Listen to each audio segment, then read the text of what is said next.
Hey, Jeff Tech here.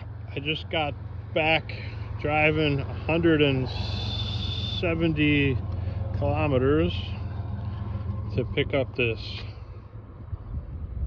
1983 Kawasaki GPz550. It's got the Wolf pipe regulators on there. Got it all strapped on the new trailer. Unitrack. Yeah, it's got the single shock in there. She's clean. Got the oil cooler. Missing the horns is all. This thing's been sitting for 30 years. Since 1995 it's been sitting. I'm gonna try to put some air in this front tire right now. Check it out.